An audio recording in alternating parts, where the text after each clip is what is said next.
It has been an incredibly tough couple of months for our entire family, but I've had a fantastic medical team who have taken great care of me, for which I'm so grateful. The moment Queen Camilla, the woman who ascended the throne through a trail of scandals, bent down to whisper something into Princess Charlotte's ear, no one noticed, except one person, Catherine. And in just a few fleeting seconds, the Princess of Wales's eyes froze. That was no longer the gaze of a royal family member. It was the gaze of a mother who had just discovered her child was hurt, and the one responsible was none other than the Queen of England.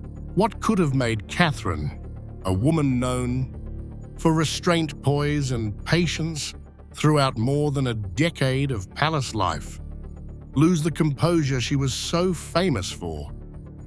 What made her stand up and tear off Camilla's mask in front of King Charles? Was this the first time, or merely the final drop that overflowed? A cup long filled with silent turmoil.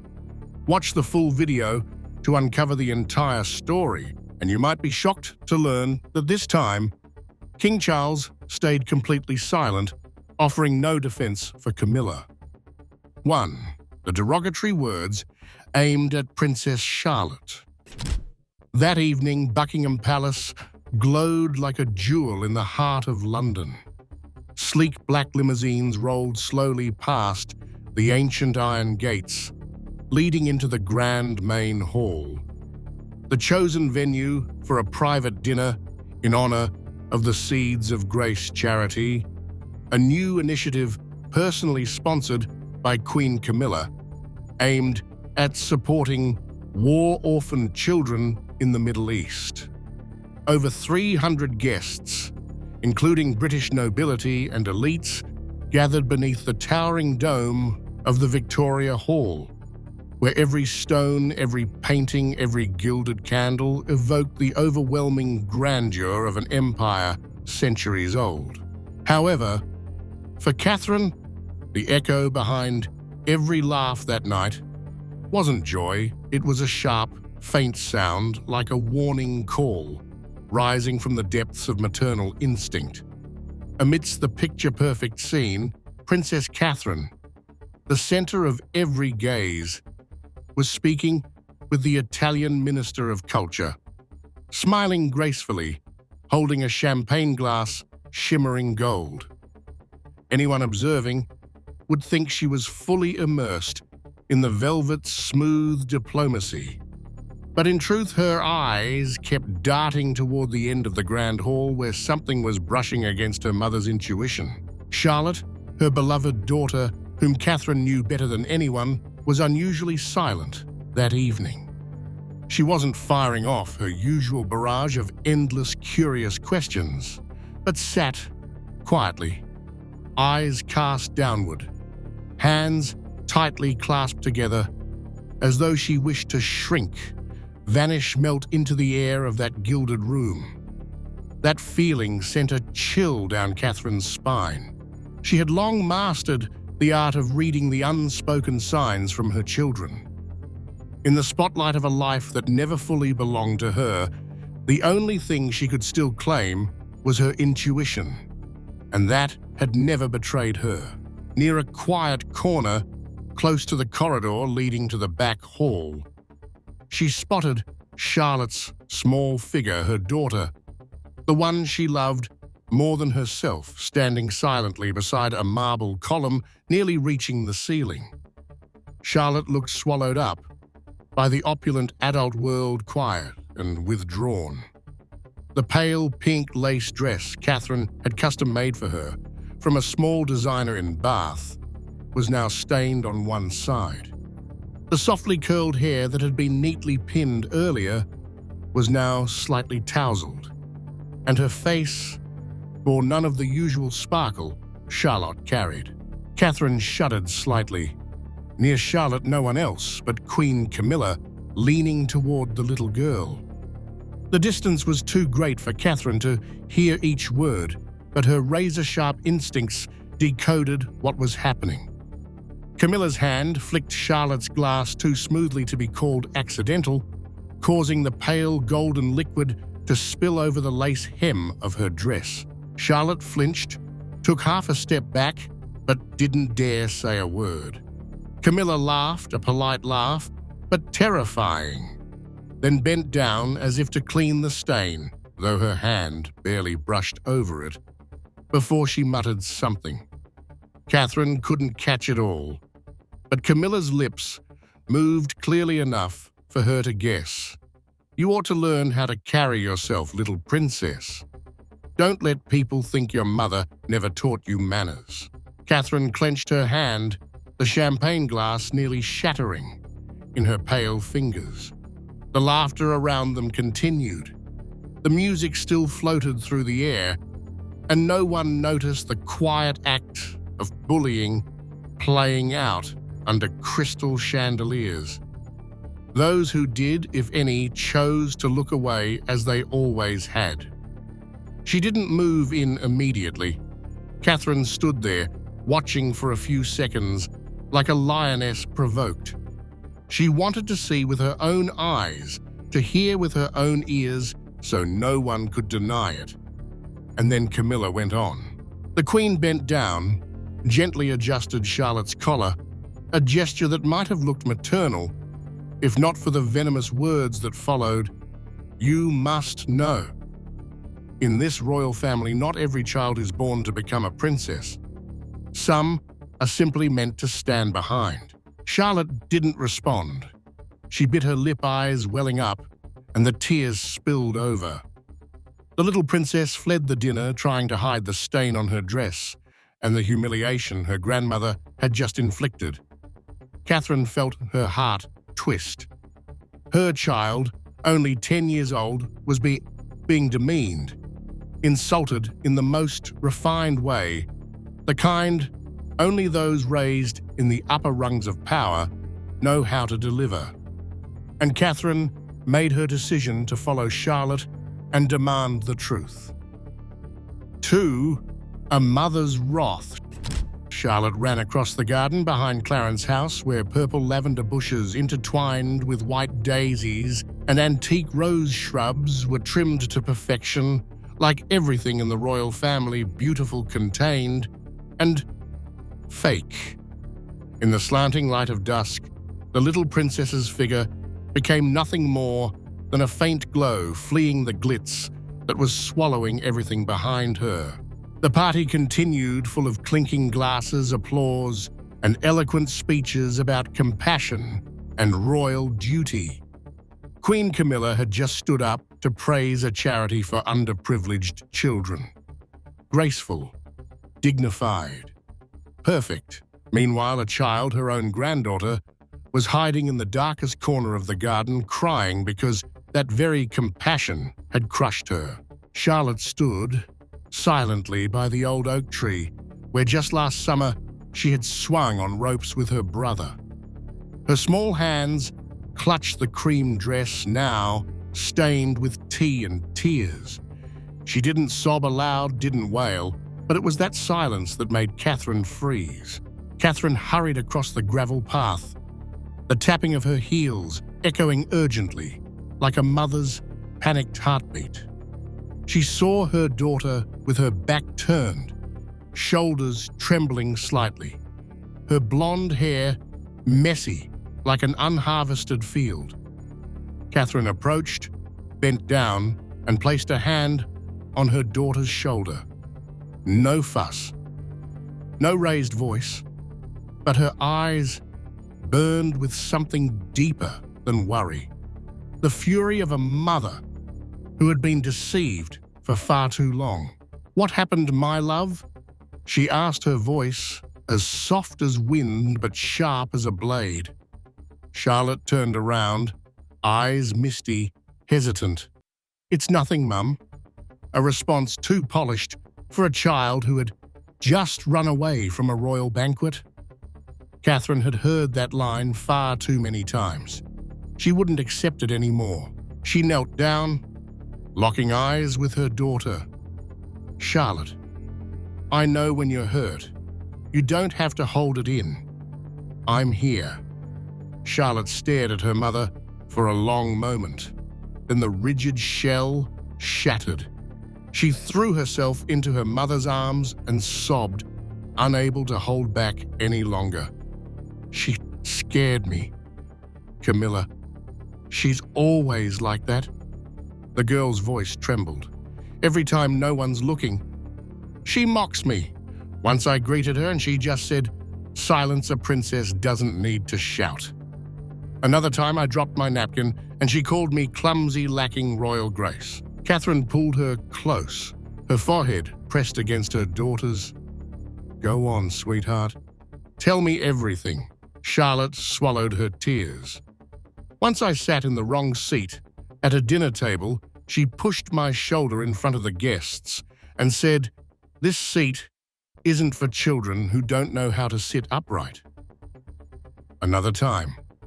At Sandringham, I hid in the hallway and she passed by and said, "If you don't learn to be quiet, your mother will be forced to leave the royal family." Catherine's heart shattered into pieces. Each sentence was a slice. She had once believed it was a misunderstanding. Once thought Charlotte was just sensitive, but not anymore. Her daughter had been enduring sophisticated bullying, leaving no marks but seeping deep into her veins. At Grandpa Charles's birthday party, she lightly slapped my cheek. When no one was around, she said it was discipline. But I was scared, Mum. I was afraid to tell you, afraid you'd be hurt. She called you a media doll, said all you do is wear dresses and smile. I didn't want you to be hurt because of me. Catherine froze. Rage surged up her throat. The vein at her temple pulsed as if about to explode. But she still held her daughter tight, whispering in a voice that trembled but was firm. "Charlotte, I am your mother before I am anything else. Even if she is the queen, no one has the right to lay a finger on you. I won't stay silent anymore." "But aren't you afraid of her?" Charlotte asked quietly. Catherine leaned back slightly, looked directly into her daughter's eyes, her gaze gleaming like metal under the last light of day. "I used to be, but now I'm angry, and an angry mother is scarier than any queen with a crown." Behind them, the lights from Clarence House still shimmered. Silver glasses still clinked. Smiles were still perfectly painted on.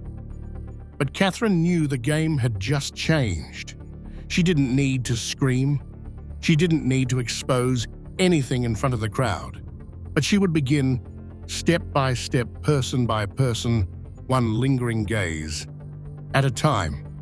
She would do it for Charlotte, for the innocent eyes that must never be dimmed by the shadows of power. 3. Repeated actions, no longer a coincidence. The following afternoon, while the family strolled through the garden, Catherine sat beside Charlotte the entire way. Camilla walked ahead, arm in arm with Charles, chatting as if the morning had gone by smoothly. But Catherine no longer listened. She only watched Charlotte. That small face now carried not just sadness, but also the confusion of a child beginning to realize that the adult world could at times be cruel. After the tour, the families gathered inside once again. But for Catherine, something had changed permanently.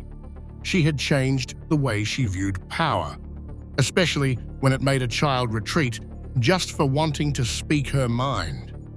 Catherine paid attention to everything, even the smallest details. When Charlotte reached out for another scone from the tea table, Camilla turned around, glanced down, and offered a half smile. "Perhaps one is enough, darling. We wouldn't want to appear greedy." The words were dropped lightly as if by accident, but to Catherine, this was no longer a trivial matter. It had happened again. Catherine saw it clearly now. This was no longer a one-off moment.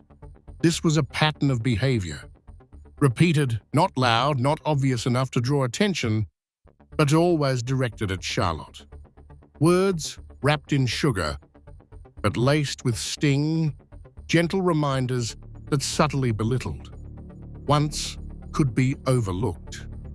But if it happened to her daughter again and again, it could no longer be coincidence. Catherine didn't react immediately.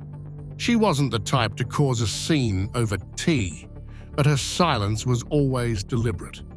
And today she knew she would not remain silent any longer. William, as usual, hadn't noticed a thing. He was busy discussing the schedule with his father and royal aides. But Catherine was different. She had marked this moment, and tonight, back at Adelaide Cottage, she would speak. As a mother. A mother who could no longer look away. But before that conversation could happen, something else occurred. The moment came when tea ended, silver trays were taken away, and the adults moved into the drawing room. An old tradition from Queen Elizabeth's time. The children were allowed to linger a few more minutes before being taken upstairs by the nannies. Charlotte entered with George and Louis. No smiles, no frowns, just blank expressions. She sat by the fireplace, pulled a book from the shelf, and tried to appear calm. Camilla entered with a glass of water in hand, smiling gently at her friends. She looked relaxed, seemingly at ease. Spotting the children, she gave a quick smile, then turned back to her adult conversation. Just a few minutes later, as the room fell into hushed conversations, Charlotte timidly spoke up. "May I play the piano for a bit?" Camilla glanced over her shoulder. "The piano, yes. Just softly," Charlotte replied. Camilla took a sip of water, then looked straight at the girl. "Sweetheart, that won't be necessary. Let the adults enjoy a bit of peace. Why don't you sit still like a proper young lady?" Not loud, not harsh, but sharp as a razor. The voice sounded polite but carried the cold, cutting edge of judgment. Charlotte's cheeks flushed red. She quietly closed the book, folded her hands, and said nothing more. Catherine had heard it. She was standing nearby in conversation with Lady Landown. Her eyes immediately found Charlotte, then shifted to Camilla. Not a word was spoken, but the gaze lingered longer than usual, like a subtle yet decisive block. Camilla suddenly fell silent, then turned away. The room continued to move, but the atmosphere had changed. For Crown Prince William steps in to defend his daughter. That night, back at Adelaide Cottage, Catherine personally put Charlotte to bed. The house had fallen quiet. George was already asleep, and William was on the phone with his private secretary. Catherine sat beside her daughter's bed and gently asked, "Were you sad today?" Charlotte hesitated. "A little. But I'm okay." Catherine smiled softly. "You don't have to pretend to be strong with me." Charlotte gave a slight nod.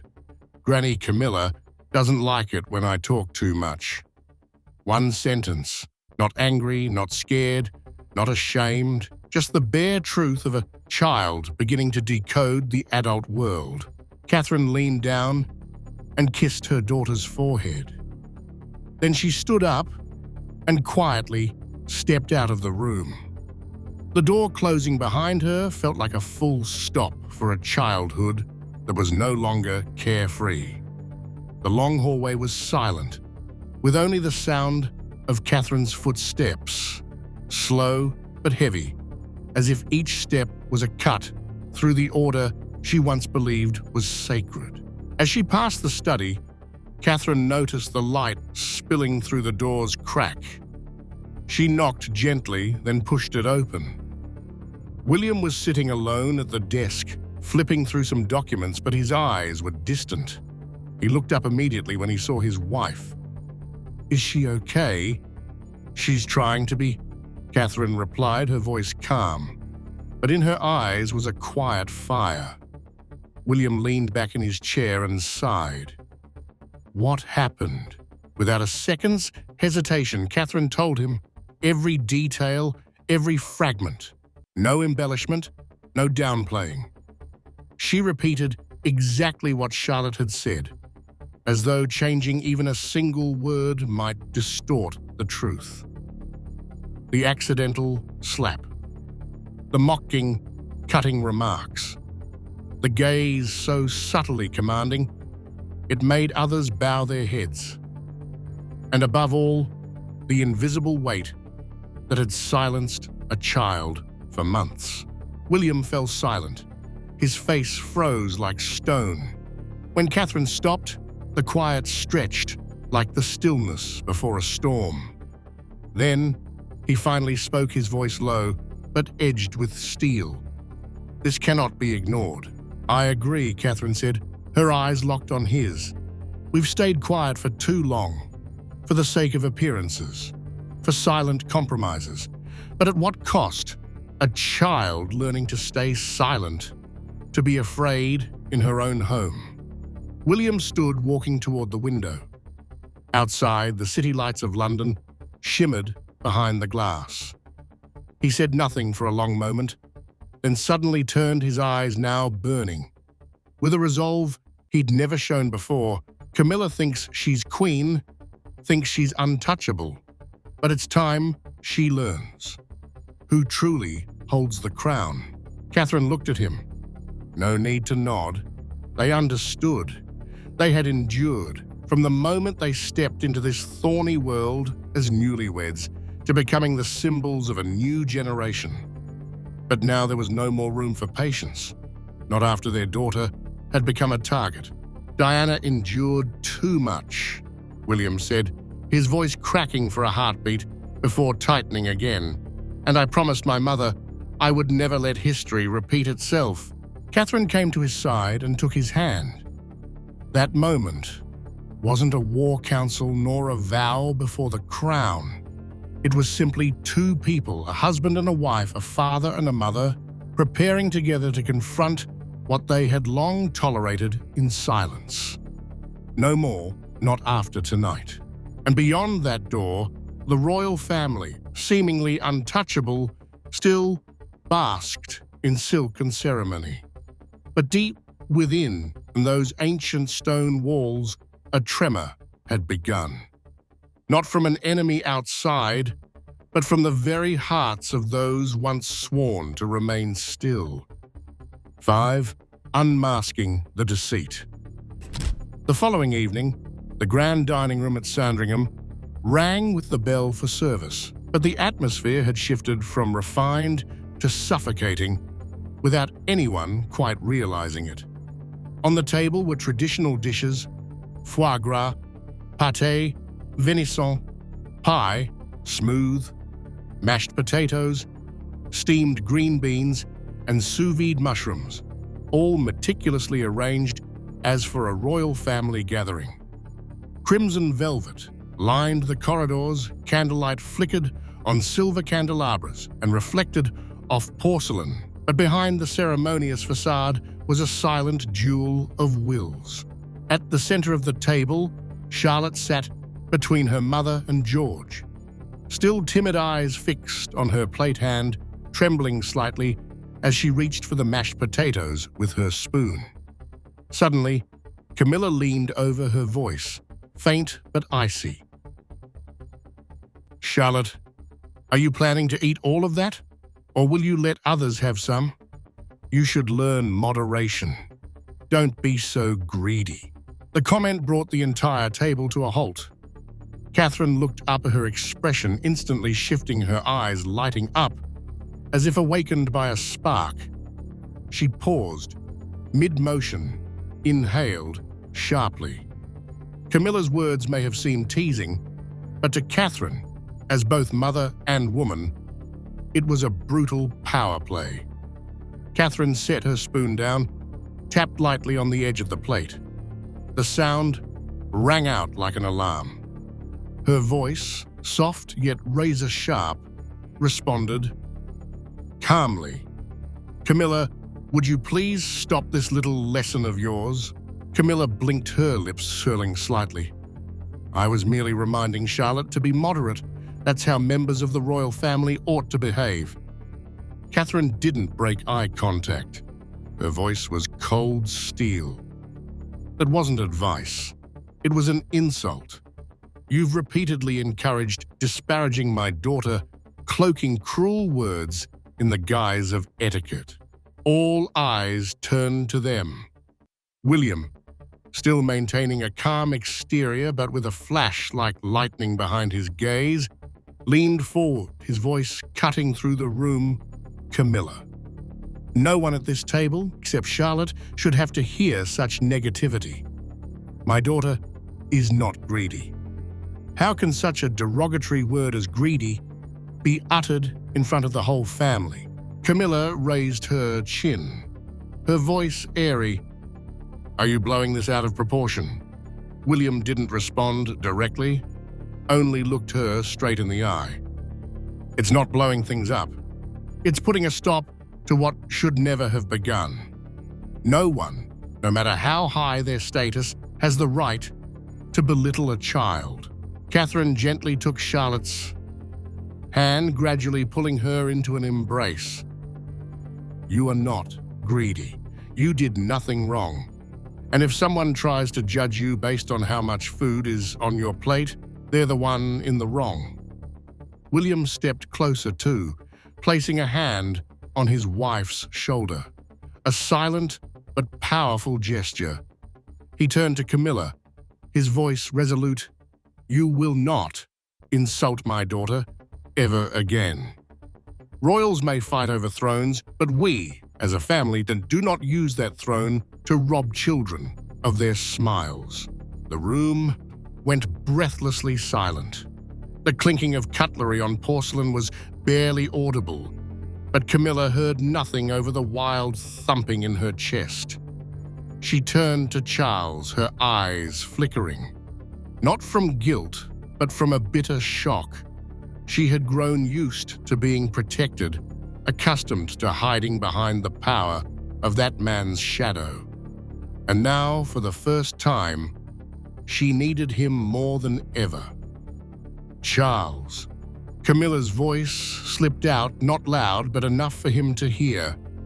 A call for rescue, a familiar reflex before the storm breaks. But Charles didn't respond immediately.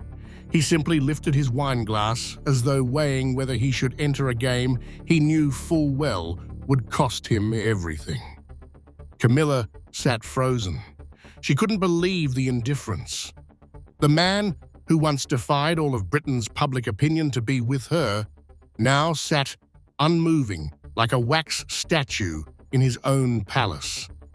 Camilla murmured sharply, "You're going to let them humiliate me?" Charles set the glass down, the motion slow to deliberate, as if every centimeter was calculated under the microscope of a king whose prestige was cracking. He looked up, met her gaze. His eyes were no longer those of a man in love, but the depleted stare of a monarch weighing the final steps of a fractured reign. "Enough, Camilla," he said, each word landing like stone on the table. "You should go back to your room." The entire family table froze in that moment.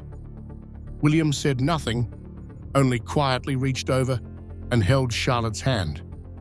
Catherine, her expression no longer furious, but softly sorrowful, as if she had just witnessed an old fortress collapse, and no one cared to salvage a single brick. Camilla continued to stare at Charles, hoping for a change. But no, he didn't avert his gaze. He looked straight at her, letting her see it clearly tonight. He would not save her. No longer the man who bowed for love, no longer the white knight in the storm of public scrutiny. Tonight he was king, and a king who knew exactly when he had to sacrifice to protect the crown. Camilla gripped the napkin in her hand tightly. Among heavy stares, she stood up. No one stopped her. Her footsteps crossed the room as if dragging a cloak too heavy, not of fabric, but of solitude. The sound of her heels faded down the red-carpeted hall. Behind her, Charlotte had raised her eyes to look at her father, seeing for the first time not just a prince, but a true parent. And at the head of the table, Charles still sat, quietly, as though he too was burying something deeper than loyalty memory.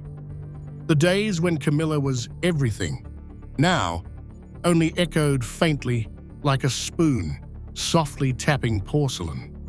6. The full boycott campaign against Camilla. In the week following the argument at Sandringham, Clarence House and Kensington grew suspiciously quiet. One could sense the deliberate absence, Camilla's absence.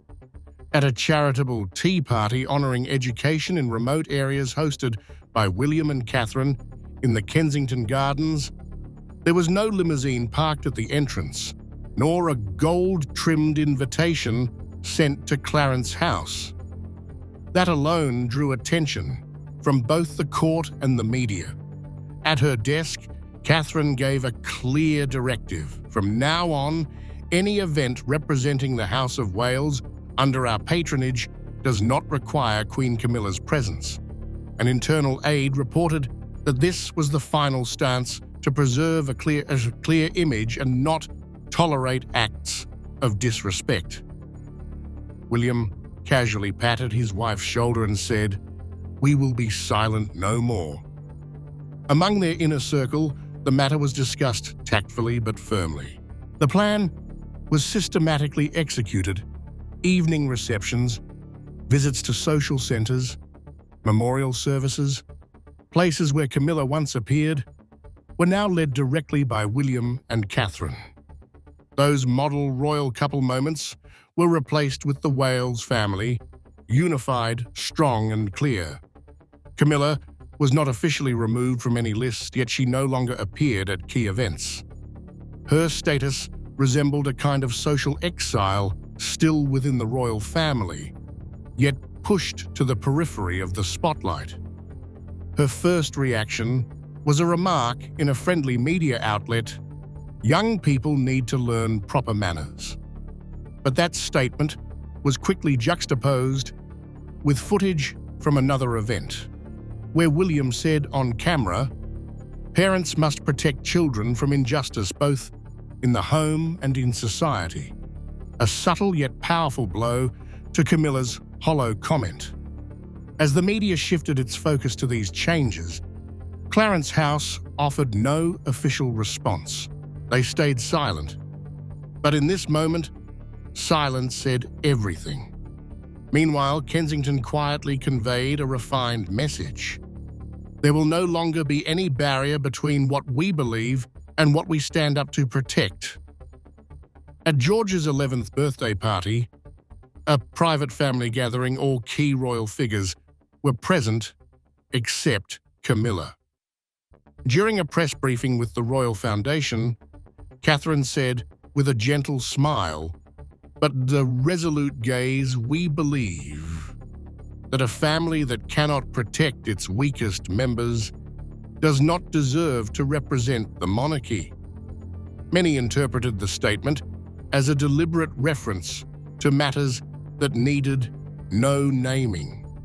In that moment, people recognized that Catherine's power lay not just in her intellect, but in her resolve. She was no longer just a duchess, but a mother who chose to defend her child with firm, unflinching strength. Camilla, once a central figure in the royal family, now faced isolation. Her residence, once filled with flowers and formal decor, was now draped in the silences of someone socially exiled. She secluded herself more, appeared less, and was constantly met with guarded stares from those around her. One day, when international newspapers featured images of Charlotte participating in community service with her mother, holding a sign that read, "Children deserve to be heard," public support surged. People began drawing comparisons, Charlotte gentle but steadfast, a reflection of Diana, yet shaped by her mother. And Camilla, the once powerful woman accustomed to control, was now merely a sidelined figure in the very royal narrative she used to help shape. As for King Charles, he sank into an eerie silence. He still attended symbolic events, still smiled and shook hands, but the firmness in his gaze had faded. In the quiet chambers of Clarence House, the king was lonelier than ever as his personal physician whispered to aides about adjusting treatment plans. His cancer had entered an unpredictable phase. Charles knew better than anyone time was no longer on his side. The majesty of the throne was now just a thin coat of paint on a body growing increasingly frail. And in that reality, he also recognized something else. Power was shifting. It no longer resided in the golden scepter, but in every confident step, every steady look from William and Catherine. They were not waiting for his blessing. They were acting. And more terrifyingly, they were acting rightly.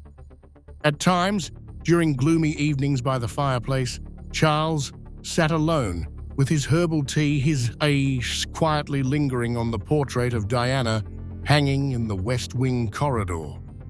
He knew that the past could not be erased, and the name Camilla, despite his efforts to shield it with the crown, had now become an irreparable fracture.